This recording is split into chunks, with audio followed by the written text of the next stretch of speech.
Fidèles téléspectateurs de l'Eshiko Télévision, bienvenue à cette émission Shiloh Enseigne. Vous nous avez encore retrouvé, Ndeko Michel, ici dans Eshiko Télévision. Merci de nous recevoir chez vous. Je reçois encore ce soir le révérend Florimond Kankondé. Avec lui, nous allons parler d'un autre thème, toujours dans l'émission Shiloh Enseigne. Cette fois-ci, nous parlons du mystère de la saine doctrine. Avec le révérend pasteur Kaflo, nous allons entrer en profondeur et vous allez comprendre pourquoi ces thèmes, quels sont les éléments à retenir, à maîtriser toujours dans l'Église de Jésus-Christ. Et je m'en vais déjà, sans plus tarder, saluer notre pasteur. Bonsoir, papa. Bonsoir, Ndeko Michel. Vous allez bien, papa? Oui, nous allons très bien. Dieu continue à nous faire grâce. Ça fait très longtemps. Très longtemps, surtout que nous sommes plongés dans l'œuvre de Dieu. Il y a eu des exigences qui ont fait qu'on ne soit pas présent avec vous. Très bien, merci. Comme je disais déjà à nos téléspectateurs qu'aujourd'hui nous allons parler du mystère de la saine doctrine. Ok, certainement. Déjà, à l'entame, la saine doctrine. Avant d'entrer dans cette question, j'avais prévu une question parce que cet enseignement est déjà dans un support. Le support que j'ai ici, je montre déjà à nos téléspectateurs. Vous voyez là, c'est un support qui est rédigé, conçu par le révérend pasteur Kankondé Florimond. Il a conçu pas seulement cette œuvre, mais il a aussi d'autres ouvrages parlant de différents thèmes, alors que c'est vraiment une richesse que nous devons, nous, enfants de Dieu, découvrir. Celui qui n'a pas la connaissance ignore aussi beaucoup de choses. Et c'est pourquoi la Bible dit « Mon peuple périt parce qu'il lui manquait la connaissance ». Il y a vraiment une grande connaissance dans cet ouvrage. Et aujourd'hui, nous allons prendre les privilèges d'entrer en profondeur de tout ce qui est écrit. Papa, déjà, lorsque j'étais en train de lire votre ouvrage, j'ai vu déjà dans les titres de l'introduction un verset biblique qui m'a beaucoup marqué. Je voudrais que nous puissions commencer par là. Matthieu chapitre 5, verset 20. Si on peut nous donner l'occasion de lire ces versets, alors vous allez nous expliquer un peu, expliquer les enfants de Dieu, pourquoi ces versets, ça quel trait par rapport à la parole de Dieu, au mystère de la saine doctrine. Je vais lire ces passages. Et puis nous allons permettre à notre révérend de pouvoir nous donner l'idée qui est cachée là. Matthieu chapitre 5, verset 20. Ok. Nous lisons au nom de Jésus. Amen. Car je vous l'ai dit, si votre justice ne surpasse celle des scribes et des pharisiens, vous n'entrerez point dans les royaumes des cieux. Ok. Oui, je pense que la lecture est bien faite. Oui. Là, nous découvrons les paroles de notre Seigneur et Sauveur Jésus-Christ. Oui. Et il s'adresse à son entourage, entre autres ses disciples.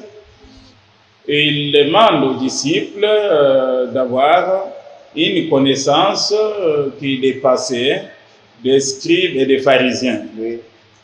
Alors que quand nous prenons en considération ces catégories de personnes auxquelles notre Seigneur a fait allusion, Oui. les scribes et les pharisiens, nous devons savoir que ces gens-là, ce ne sont pas des moindres personnes dans l'Église de Dieu. Oui. C'était les connaisseurs de la loi, et que la loi qui n'était pas autre chose que la parole de Dieu. Exactement. On les appelait les serviteurs de Dieu. Oui. Ils étaient dans les temples et que Jésus-Christ recommande à ses disciples et autres personnes qui l'entouraient qu'ils doivent avoir une justice qui soit supérieure aux pharisiens, aux scribes. Alors que on considérait que les pharisiens et les scribes, ce sont eux qui avaient une connaissance des bases de la parole de Dieu. Alors, mais voyez que maintenant, Jésus-Christ demande à ses disciples d'avoir une connaissance ou une justice qui dépasse celle des pharisiens et des scribes. Si je l'ai vraiment évoqué au travers cet enseignement, c'est parce que cet enseignement, quelque part, ça va susciter beaucoup de questions.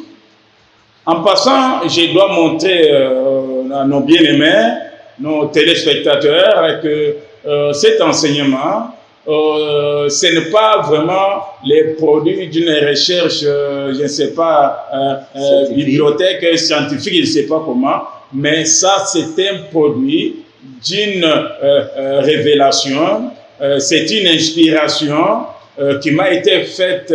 C'est depuis 2011 que j'ai eu à faire ce travail et que cela m'a pris presque 4 ans pour terminer ce travail. Et que Dieu m'a recommandé de le faire. Et que quand moi je lisais, je connais l'Église du Christ, je connais ceux qui travaillent dans l'Église du Christ. C'est ainsi que le Saint-Esprit m'enverra maintenant au travers de ces passages pour faire voir les frères, les enfants de Dieu, que notre Seigneur nous recommande d'avoir une connaissance plus. Pourquoi? Parce que même les jours d'aujourd'hui, il y a aussi ceux qui connaissent beaucoup. Ils connaissent beaucoup. Alors, peut-être ils ont fait des grandes études, hautes études. Il y a des théologiens, il y a des personnes bien placées qui connaissent aussi plus. Mais notre Seigneur, par rapport aux pharisiens et scribes, qui étaient les personnes beaucoup plus considérées dans l'œuvre de Dieu, notre Seigneur demande à ses disciples d'avoir une connaissance aussi supérieure à celle des scribes et des pharisiens. Malgré que tout ce que notre Seigneur parlait, ça suscitait toujours des contradictions. C'est ainsi qu'il a été haï, surtout aussi par des personnes qui sont appelés travailleurs ou employés dans les temples, dans les synagogues, entre autres des sacrificateurs qui étaient au service de Dieu, mais en contradiction avec les Jésus-Christ, qui était la parole faite chair. Vous comprenez ça? C'est-à-dire que je m'attendais bien quelque part à une contradiction, mais alors que cela ne peut pas vraiment nous affaiblir. Pourquoi? Parce que même notre Seigneur l'a dit. Il nous a recommandé d'avoir aussi une connaissance plus supérieure que ceux-là que vous croyez être au-dessus de vous. Merci, papa. À vous entendre parler, là, je comprends que lorsque Jésus dit avoir une justice qui soit supérieure à celle des scribes et des pharisiens, Jésus voulait parler de quoi concrètement? Cette justice-là, qui soit supérieure à celle des scribes et des pharisiens. Oui, quand Jésus parle de justice, c'est-à-dire la connaissance juste, vous comprenez ça? Oui. La connaissance juste de la parole de Dieu. Oui. Vous allez savoir quelque part, vous allez voir quelque part que quand Jésus-Christ a annoncé la bonne nouvelle, appelé son évangile, il était en contradiction avec les travailleurs ou les gens qui étaient employés dans les temples. Pourquoi? Il disait que ce que Jésus-Christ leur parlait, ce n'est pas ce que Moïse avait transmis. Alors que Jésus-Christ avait vraiment la parole juste. Mais quand les sacrificateurs qui n'avaient pas la connaissance juste, se levaient contre Jésus. Alors, ce que Jésus-Christ veut dire là-bas, justice, c'est-à-dire la juste parole. C'est-à-dire que la parole est juste qui donne la vie. C'est-à-dire vous devez avoir une connaissance juste de la parole de Dieu qui dépasse des pharisiens et des scribes. Là, on comprend que les scribes et les pharisiens, en réalité, ils n'avaient pas la connaissance juste de la parole de Dieu. C'est ainsi qu'ils étaient en contradiction avec notre Seigneur et Sauveur Jésus-Christ. Merci très bien, papa, pour l'explication. Et déjà, dans les thèmes, nous avons 3 concepts importants que moi j'ai retenus parce que j'ai eu à faire un peu le tas des lieux de votre syllabus. J'essaye de vous donner un peu les points que j'ai essayé de prendre dans ces documents. Nous avons les concepts, le premier concept qui est le mystère, le deuxième concept qui est la scène, et puis le troisième concept qui est la doctrine. Est-ce que les enfants de Dieu peuvent avoir déjà l'explication de ces trois concepts différents? Ah oui, je pense que notre sujet de cette émission est composé des trois mots principaux. Vous l'avez soulevé, il y a les mystères, il y a scène, il y a aussi doctrine. Alors, c'est l'ensemble de ces mots, c'est ce qui me donne cet enseignement que nous allons partager. Nous allons pouvoir partager, je ne sais pas combien de temps ça pourra nous prendre. Alors, en passant, je dois montrer que les mystères, souvent, c'est l'essence cachée de la chose, la compréhension cachée, la vérité qu'incarne un sujet ou, je ne sais pas, un événement. C'est vraiment ce qu'on appelle mystère, c'est-à-dire que la compréhension cachée, l'essence cachée des faits ou d'un événement. C'est ce qu'on appelle les mystères, c'est-à-dire que la vérité qu'incarne cet événement-là, un fait ou je ne sais pas quoi. Les mystères, c'est l'essence cachée, la compréhension cachée. Souvent, c'est ce qui est la vérité. C'est ça ce que nous disons, les mystères. Alors, quand nous disons scène, qui est les féminins des saints, c'est-à-dire ce qui n'a pas de tare, ce qui est sans défaut, ce qui est sans tache. Alors, quand nous allons maintenant en doctrine, nous voyons maintenant l'ensemble des pratiques, des pratiques et des comportements qu'on trouve dans un regroupement. Entre autres, aujourd'hui, nous parlons de l'Église de Jésus-Christ. Alors, c'est-à-dire que la doctrine, c'est tout ce que nous trouvons comme pratique ou comportement dans une Église. Ça s'appelle doctrine. Alors, c'est-à-dire que nous allons, pendant notre émission, parler autour de cette compréhension ou de ce thème. Oui. Très bien, merci.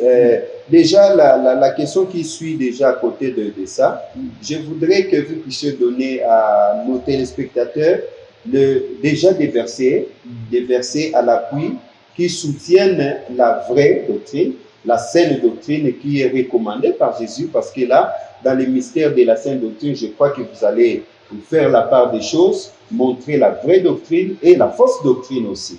Oui, c'est bien. Je pense que pour compléter vraiment l'explication sur les thèmes ou les sujets que nous développons, ces sujets, mystère de la saine doctrine, nous amènent à découvrir vraiment une doctrine qui soit saine. Une doctrine qui soit saine, c'est-à-dire une doctrine qui n'est pas entachée d'irrégularité. L'irrégularité, c'est quoi? C'est l'incompréhension de la parole de Dieu, l'incompréhension biblique.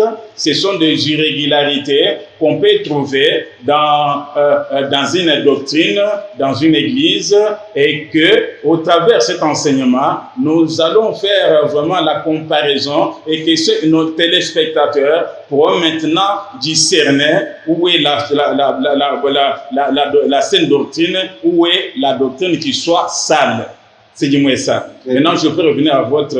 ma question était de savoir, est-ce qu'il y a-t-il un verset qui soutient ce thème, la saine doctrine, où on peut retrouver là où la composition exacte de cette saine doctrine que les enfants de Dieu doivent comprendre et mettre en pratique? Oui, je pense que je suis un serviteur de Dieu. Très bien. Un serviteur de Dieu, je suis en train de prôner l'évangile de Jésus-Christ. Oui. Alors, je pense que dans l'église de Jésus-Christ, nous avons des catégories de personnes. Jésus-Christ l'a dit ici, vous pouvez le lire, dans l'évangile selon Jean. Si vous regardez le chapitre 4, verset 23-24, vous allez voir ce que Jésus-Christ dit là-bas. il est en train de montrer, il est en train de présenter son souci, les soucis de Dieu. Et quel est le souci de Dieu? Vous lisez là-bas, comme ça je pourrais maintenant expliquer ce que veut dire ces passages, aussi vous montrer la bonne doctrine et la mauvaise doctrine, la saine doctrine et aussi la doctrine qui soit sale dans l'église de Jésus-Christ. Nous lisons à l'intention de nos téléspectateurs, bien sûr, Oui. Jean chapitre 4, verset 23. La Bible dit, mais l'heure vient, elle est déjà venue, où les vrais adorateurs adoreront le Père en esprit et en vérité, car ce sont là les adorateurs que le Père demande. Ok, vous avez compris. Oui. Il dit, l'heure vient, et c'est maintenant même, où les vrais adorateurs adoreront le Père en esprit et en vérité. Et Jésus, notre Maître, précise pour dire que ce sont de tels adorateurs que le Père recherche. Très bien. Alors, vous savez, quand nous parlons de l'adoration, c'est-à-dire que montrer les bienfaits de Dieu, reconnaître les bienfaits de Dieu et la volonté de Dieu. Vous comprenez ça? Oui. C'est-à-dire que reconnaître vraiment qui est Dieu. Et que c'est que Jésus-Christ, au travers de ces passages, ça nous prouve qu'il y a de ceux qui n'adorent pas Dieu en esprit. Jésus-Christ l'a dit. Il y a de ceux qui ne l'adorent pas en esprit. C'est pourquoi Jésus-Christ est venu créer pour Dieu les vrais adorateurs. Mais qui sont ces vrais adorateurs? Ce sont ceux qui l'adorent en esprit. Là, on s'attend que c'est qu'il y a encore d'autres qui ne l'adorent pas dans l'esprit. C'est-à-dire que aussi, la bonne ou la doctrine qui soit vraiment saine, c'est celle qui comprend la parole de Dieu d'une manière spirituelle et non d'une manière physique. Parce que Jésus-Christ dit, car ce sont de tels adorateurs que le Père recherche.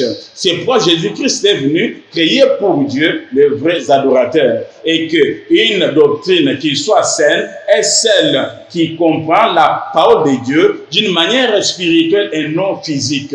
En passant, je peux aussi vous montrer que si notre Seigneur et Jésus-Christ était à couteau tiré avec les sacrificateurs, avec les scribes et les pharisiens, c'est parce que ces gens-là avaient une compréhension physique de la parole de Dieu. Alors que notre Seigneur, ces gens-là avaient une compréhension physique de la parole de Dieu. Alors que notre Seigneur en avait des spirituels. C'est là où ça ne collait pas. Quand lui applique la compréhension spirituelle et croit qu'il est en train de nous enseigner ce que notre prophète Moïse n'a pas communiqué. Alors que Jésus, et comme il était vraiment pleinement esprit, il était dans la compréhension spirituelle. Et quand il est en train d'enseigner la spiritualité aux gens, les gens disent non, ce n'est pas ce que Moïse nous a dit. C'est pourquoi vous allez voir que quand on on pose la question de la femme, de la flagrance délit d'adultère pour une femme, Jésus-Christ dit, il a été écrit, ne commettez pas l'adultère. Vous comprenez ça? Mais moi je vous dis, si quelqu'un déjà regarde une femme, avec cette intention-là qu'il devienne sa femme, a déjà connu l'adultère. Vous comprenez ça? Nous comprenons que Jésus-Christ déplace ces gens-là de la compréhension physique à la compréhension spirituelle de la chose de Dieu. Alors la vraie doctrine, c'est celle qui comprend la parole de Dieu spirituellement et non physiquement. Très bien, pasteur. Là, votre langage, et ça me semble être un peu très difficile. La compréhension physique, la compréhension spirituelle. Vous pouvez un peu ralentir un peu et puis expliciter parce que les enfants de Dieu qui nous suivent doivent un peu comprendre. Si vous êtes déjà en haut, là, ça sera très difficile pour que les enfants de Dieu comprennent. Qu'est-ce qu'on peut comprendre par là de la compréhension spirituelle et de la compréhension physique de la parole de Dieu? Alors, je pense que c'est ça les fonds de notre enseignement. Très bien. Je pense que, chemin faisant, nos téléspectateurs vont comprendre ce qu'on appelle la compréhension spirituelle et la compréhension physique de la parole de Dieu. Car c'est ça ce qui fait vraiment un grand problème dans l'Église. vous allez voir que quand nous allons vers la fin de notre émission, les téléspectateurs pourront maintenant discerner les églises avec tout ce qu'on trouve comme pratique. Parce que j'ai dit que la doctrine, c'est l'ensemble des pratiques liées à une compréhension. Alors là, nous allons voir maintenant qui comprennent physiquement et qui comprennent aussi spirituellement. Alors que la vraie doctrine est celle qui comprend la parole de Dieu spirituellement. Quand nous allons citer, nos téléspectateurs vont bien comprendre et discerner maintenant les églises. Merci beaucoup, papa. Alors, une autre question me vient, avant de rentrer dans la logique de votre syllabus. Pourquoi les mystères de la saine doctrine? On pouvait parler de la saine doctrine tout simplement, mais pourquoi les mystères de la saine doctrine? Oui, nous parlons des mystères de la saine doctrine parce que nous voulons, au travers cet enseignement, ressortir l'essence cachée vraiment de la doctrine qui soit saine, c'est-à-dire le secret. Ce qui est caché. Ce qui est caché, vous savez, en réalité aujourd'hui, c'est tout le monde, là où il croit qu'il est dans les bons. Vous comprenez? Vous savez, si vous pouvez consulter le membre de toutes les églises, même ceux qui semblent être, ceux que vous qualifiez de mauvais là, ou de mauvaises églises, mais demandez un peu ceux qui sont là, ils croient que nous sommes dans les bons. Nous sommes dans les bons. Mais finalement, vous êtes dans les bons. Mais comment est-ce que, parce qu'en réalité, quand nous parlons de l'église chrétienne, nous sommes tous, quelles que soient nos dénominations, nous sommes une seule église, mais représentée par celle-ci, comme les églises locales. Mais en réalité, si vraiment il n'y avait pas de difficulté, on pouvait avoir une même compréhension. Mais quand vous allez regarder aujourd'hui, vous allez voir que vraiment nous avons des milliers et des milliers de doctrines. Quand nous avons des milliers et des milliers de doctrines et que tout ce monde n'utilise pas un autre livre, tout le monde se ressource de la Bible. C'est-à-dire que nous avons la Bible comme la source de notre connaissance. Mais si nous avons la Bible comme la source de notre connaissance, mais d'où vient la diversité de doctrines? Il y a des milliers de doctrines, mais pour une seule église. Alors qu'en réalité, ça ne pouvait pas être comme ça. Ça pouvait être une même doctrine pour toute l'église. Et pourquoi? C'est parce que il n'y a pas vraiment, il y a beaucoup de gens qui ne connaissent pas les mystères de la saine doctrine. Très bien.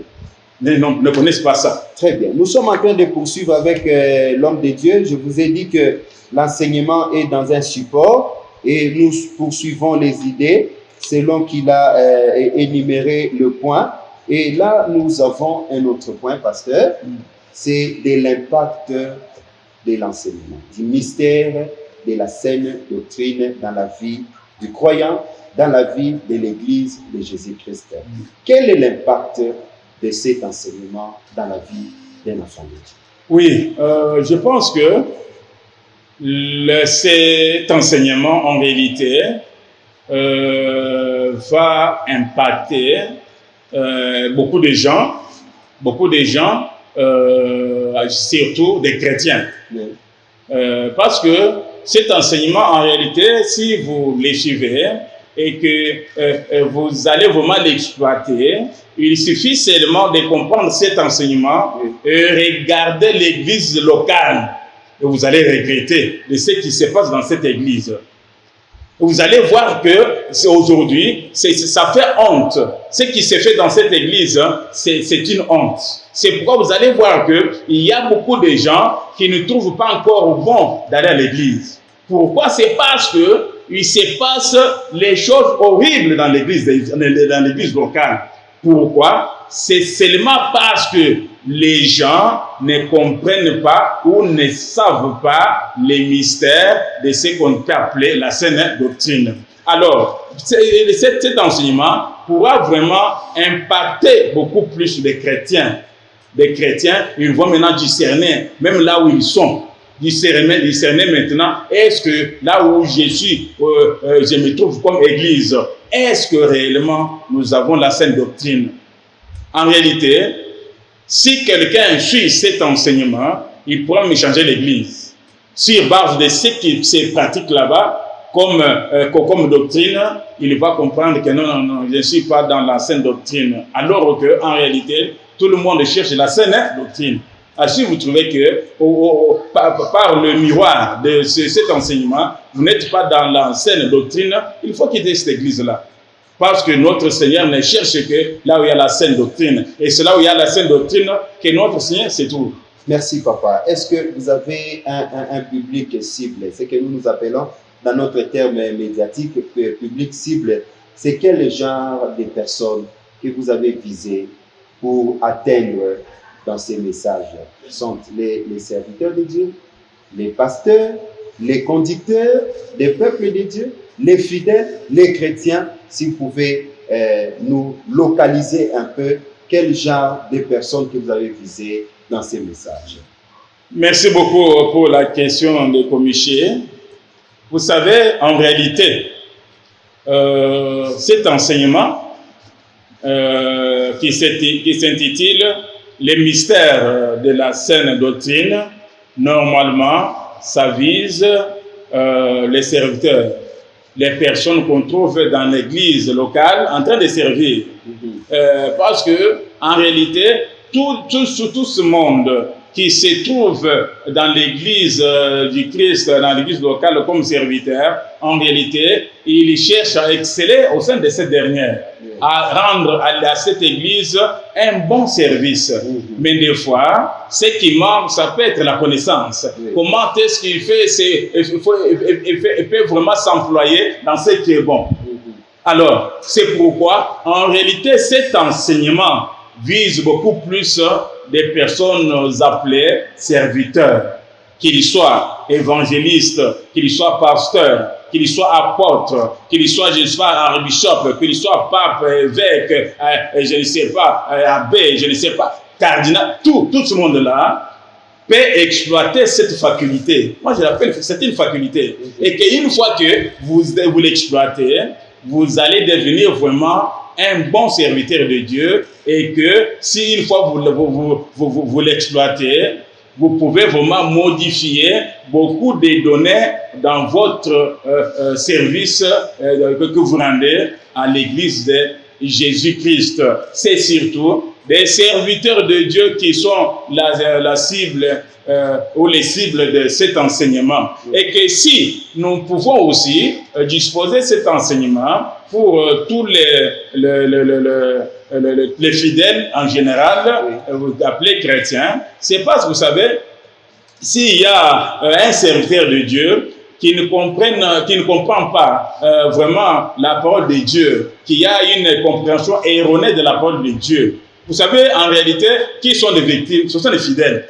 Parce que tout ce qui n'a pas bien compris, il va vraiment répercuter ça sur les fidèles emportent.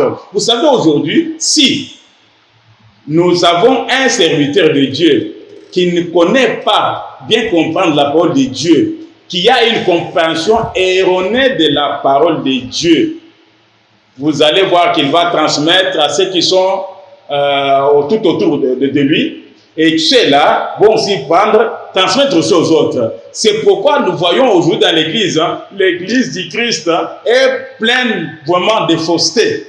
Vous comprenez? Quand vous entrez, vous voyez des pratiques comme ça, vous allez voir que vraiment ce qui est dans l'église du Christ, ça ne pouvait pas vraiment s'y trouver. C'est-à-dire que, pourquoi? Parce que celui-ci, sur qui se pose l'espoir de beaucoup de gens, a transmis une incompréhension, et celui-là prend aussi, comme on a vraiment la confiance dans leur pasteur, apôtre et sauveur évangéliste, et lui aussi retient ça et va aussi transmettre. Alors, c'est pourquoi c'est un enseignement qui concerne surtout les chrétiens. Quand nous parlons des chrétiens, nous voyons toutes les catégories, qu'ils soient les chrétiens fidèles sur les bancs, ou aussi qu'ils soient aussi chrétiens serviteurs derrière la chair. Merci, pasteur. Aujourd'hui, plusieurs doctrines, comme vous l'avez dit, mais lorsque nous suivons un peu de près ce pasteur, ce serviteur qui pratiquent, qui ont ces pratiques-là des doctrines, ils vont dire qu'ils ont puisé ça de la Bible. Avant de poser la question qui vient ici, je voudrais que vous puissiez nous donner un peu de la lumière autour de ça. Pourquoi tout ce monde-là puise toujours de la Bible? La Bible devient la source même des faussetés aujourd'hui qui sont pratiquées dans des églises, mais tirées de la Bible. Qu'est-ce que vous pouvez dire par là? Parce que la question qui vient déjà nous fait entrer dans une autre phase. Vous voyez, s'il y a tout le monde ses ressources de la Bible, le problème, ce n'est pas la Bible. Le problème, c'est quoi? C'est la compréhension. Très bien. C'est la compréhension dans la Bible. Vous savez, aujourd'hui, vous allez trouver, il y a une église qui pour entrer dans les temples prier, ils doivent enlever les chaussures. Ils doivent déchausser, et si tu as les rebouches, tu dois enlever et tu dois entrer dans les temples pieds nus. Okay. Vous comprenez? Oui. Et qu'il y a une autre église, pour entrer dans les temples, il entre avec les chaussures. Mais quand si vous demandez, toutes sont des églises chrétiennes. Oui. Mais comment est-ce que ces églises chrétiennes qui tirent les enseignements dans un même livre, la Bible, comment est-ce qu'ils peuvent avoir des pratiques différentes? Quelque part, là-bas, c'est parce que tout ce monde-là ne comprend pas de la même manière la Bible. Vous savez, en réalité, en dehors de la cupidité qu'on trouve dans les serviteurs de Dieu aujourd'hui, ce qui crée beaucoup de diversité de doctrines, c'est l'incompréhension dans la Bible. De l'écriture. Des Écritures. C'est-à-dire que celui-ci... La mauvaise interprétation. Mauvaise interprétation, et que quand celui-ci lit, il l'a compris de sa manière, il applique. Alors qu'en réalité, on pouvait être unis dans cette église si on avait une compréhension unique.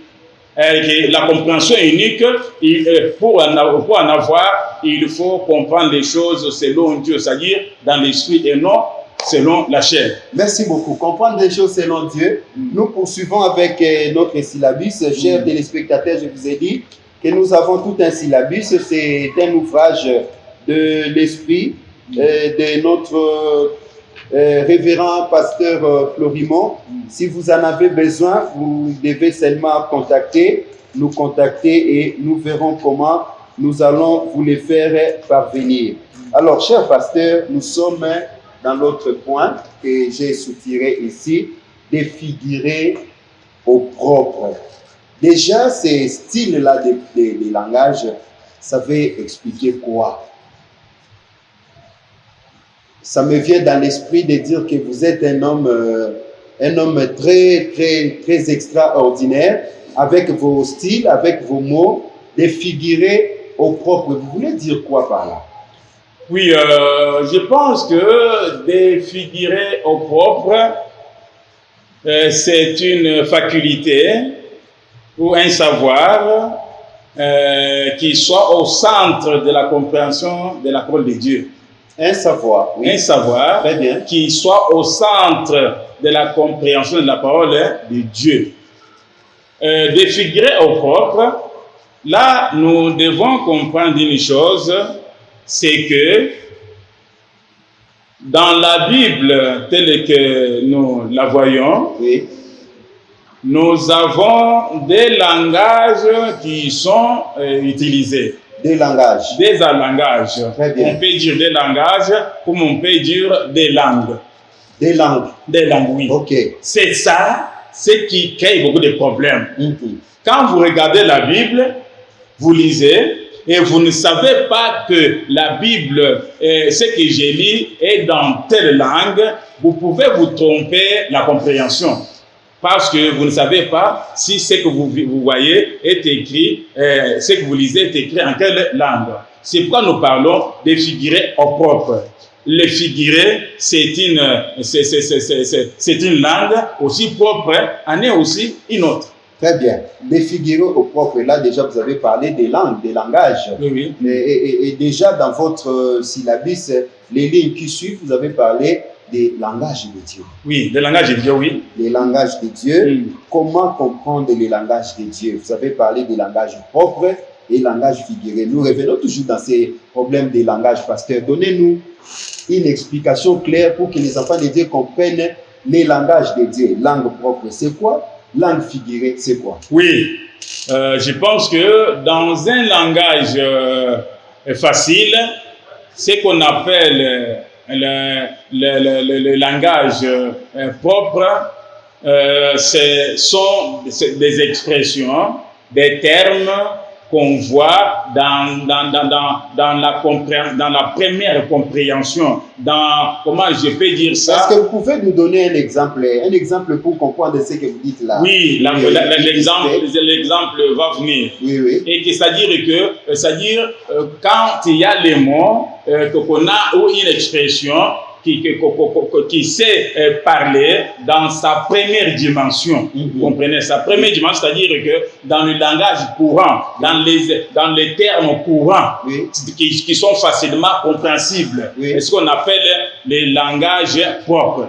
Langage propre. Maintenant, les langages figurés, c'est ce qu'on appelle aussi quelque part les paraboles.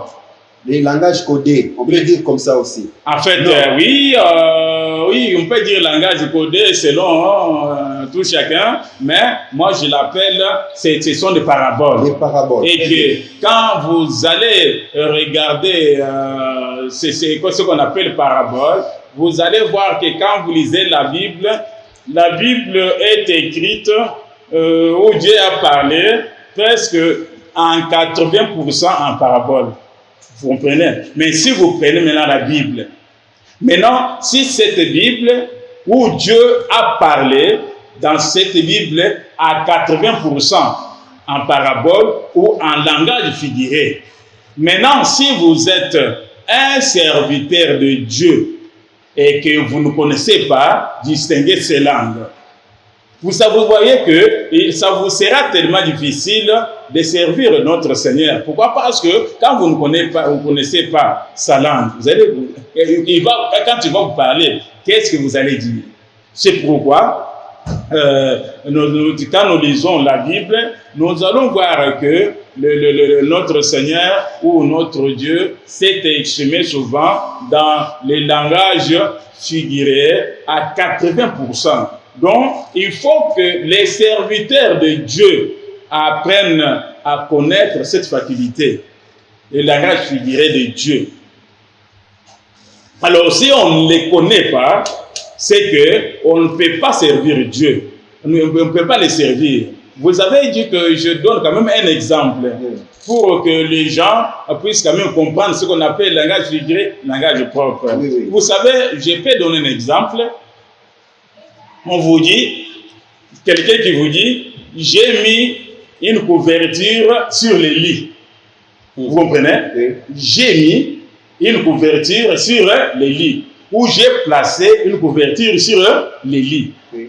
Et quand vous entrez dans la chambre, vous allez bien sûr voir une couverture sur les lits. Oui. Alors, c'est-à-dire que la couverture, ce mot couverture, est utilisé dans sa première dimension. Oui. C'est quelque chose de matériel. Oui. Maintenant, si quelqu'un vous dit le vaccin contre la poliomyélite est une couverture contre cette maladie, vous comprenez ça? Le décès que les vaccins contre, c'est-à-dire que le VPO, oui, c'est un vaccin contre la poliomyélite. C'est une couverture. Maintenant, vous comprenez que la couverture sur les lits et aussi le VPO, c'est une couverture contre la poliomyélite. Ces couvertures ne prennent pas la même dimension. Ici, nous avons la couverture physique qui a une dimension définie et que ça se comprend illimité. Oui. Mais quand nous prenons maintenant les vaccins, le VPO comme une couverture, ça prend une dimension élargie maintenant. Dimension élargie. Et que ça peut aller, c'est sans fin. Parce que sans vous entrer dans tous les domaines, vous allez trouver des couvertures. Et ça comprend aussi la couverture comme les draps, une couverture, Le VPO, une couverture parce que ça couvre quelqu'un pour qu'elle ne puisse pas attraper la polo militaire. Comme aussi, les draps couvrent aussi quelqu'un pour que les fois ne puisse pas l'atteindre. Vous comprenez ça? C'est-à-dire que c'est comme ça que nous devons comprendre les choses. Et que Dieu a toujours parlé comme ça. Et que le langage le plus utilisé de Dieu, c'est le langage figuré. Est-ce qu'on peut lire dans la Bible? On peut lire, oui. On peut lire. J'ai parlé de langage propre. Oui. Vous allez voir dans le langage propre, lisez un peu Matthieu chapitre 2, verset 13. Vous allez comprendre, découvrir le langage propre dans la Bible. Et que nous allons passer dans notre langage. Matthieu chapitre 2, verset 13. Matthieu 2, 13. Ah, vraiment, c'est très, très dur ici. Lorsqu'ils furent partis, voici un ange du Seigneur apparut en songe à Joseph et dit, « Lève-toi, prends le petit enfant et sa mère, fuis en Égypte et restez-y jusqu'à ce que je te parle, car Hérode cherchera le petit enfant pour le faire périr. » Vous comprenez? Oui. Là, c'est un langage propre. Oui. Jésus-Christ a parlé en langage propre, ou Dieu a parlé en langage propre, ou cet ange qui a été envoyé s'est exprimé en langage propre. Et qu'il n'y a pas à aller chercher l'explication, il n'y a pas à aller chercher vraiment, comment on appelle ça, la tradition. On ne peut pas interpréter, c'est un langage propre. Et vous pouvez aussi nous lire Matthieu 13, 34. Voilà, Matthieu 13, 34. Ok. Déjà là, nous sommes presque à la fin pour les numéros de ce soir. Je crois que nous allons laisser nos téléspectateurs dans ces suspens. Nous sommes dans un point très glissant et la problématique même de ces grands thèmes que nous sommes en train de développer avec les références, ça se situe à ces niveaux que nous sommes déjà arrivés. Et là, vous devez être très, très attentifs pour suivre la suite de cet enseignement et comprendre comment interpréter, comment Dieu parlait et comment interpréter les langages de Dieu. Nous allons lire Matthieu chapitre 13, verset 34. Oui, nous lisons au nom de Jésus. Amen. Matthieu 13, 34. Jésus dit à la foule toutes ces choses en parabole, et il ne lui parlait point sans parabole. Vous comprenez ça? Oui. C'est-à-dire que Jésus-Christ, quand il s'adressait à la foule, selon les Écritures, on nous dit, il ne parlait point sans parabole. C'est pourquoi j'ai dit que le parabole ou le langage figuré, oui, dans la Bible, on en trouve dans le langage de Dieu ou dans l'enseignement du Christ à 80%. C'est ce qui crée maintenant des difficultés avec les serviteurs de Dieu. Vous dites que vous êtes serviteur de Dieu, mais vous ne connaissez pas la langue de votre maître. Vraiment. Mais je ne sais pas ce que vous allez dire, qu'est-ce que vous allez transmettre. Et que c'est ce qui fait que beaucoup de serviteurs de Dieu aujourd'hui, beaucoup de serviteurs dans l'église aujourd'hui se trouvent dans l'embarras.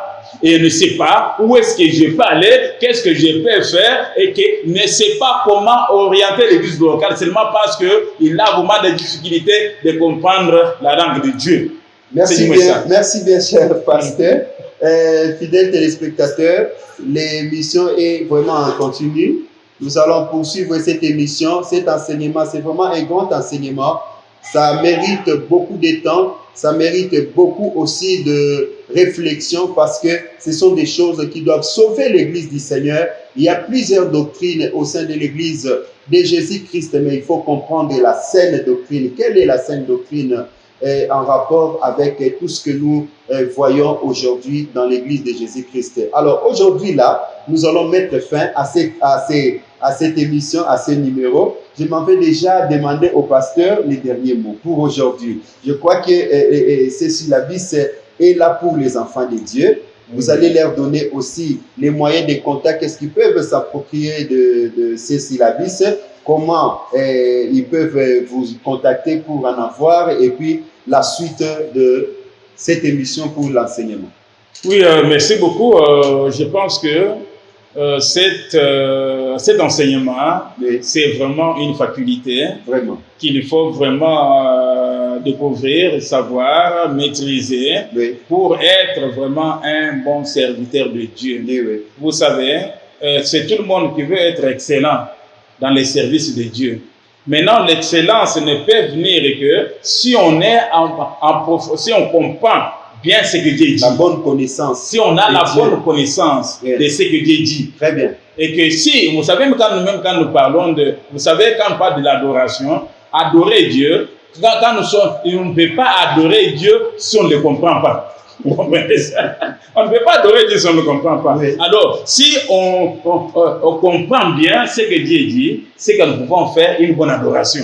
Et que quand on ne comprend pas ce que Dieu dit, quelque part, Dieu peut dire, fais ça, toi tu fais le contraire. Et que tu n'es pas maintenant en communion avec Dieu. Alors, vous savez, ce qu'on appelle un péché devant Dieu, c'est contredire ce que Dieu a dit.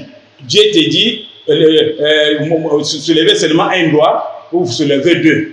Dieu dit, prenez le noir, toi tu prends le blanc. Directement, quand tu es dans ça, tu es en contradiction avec Dieu et que tu as péché.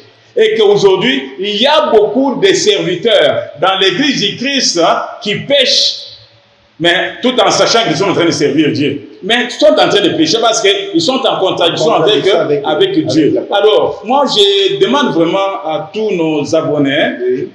et téléspectateurs, Oui. vraiment, je vous demande certainement de vous abonner massivement sur notre chaîne. Je pense que vous ne serez pas déçus et que cette chaîne, Eshiko TV, pourra vous apporter vraiment ce qu'on appelle des vérités évangéliques. Et que cela pourra faire que votre vraiment vie chrétienne soit assise.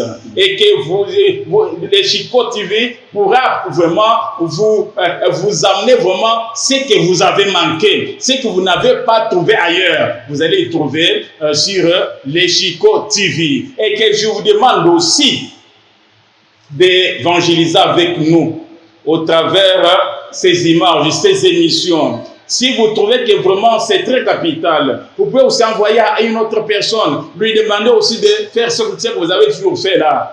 Vous pouvez partager, vous pouvez vous abonner. Je pense que Dieu pourra vous bénir et surtout quand vous faites ça, toutes les bénédictions que Dieu pourra nous réserver, nous allons les partager ensemble parce que Dieu connaît les efforts que nous sommes en train de déployer pour faire cette œuvre. Que Dieu vous bénisse. Merci beaucoup, pasteur. Merci beaucoup. Fidèles téléspectateurs, c'est par ici que nous mettons un point final à cette émission qui avait connu la participation de DT, grâce derrière la caméra.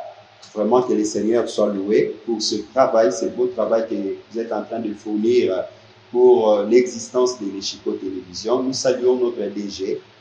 Que Dieu comble encore de bénédictions parce qu'il est en train de fournir beaucoup d'efforts pour que nous ayons tout ce que nous avons, tout ce que vous voyez là.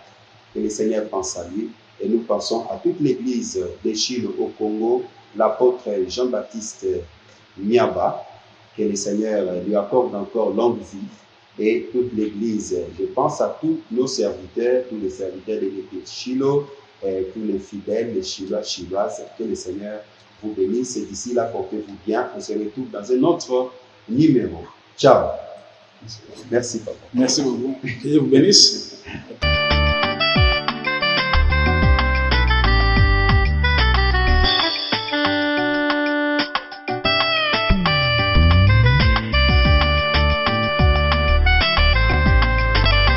J'annoncerai ton nom à me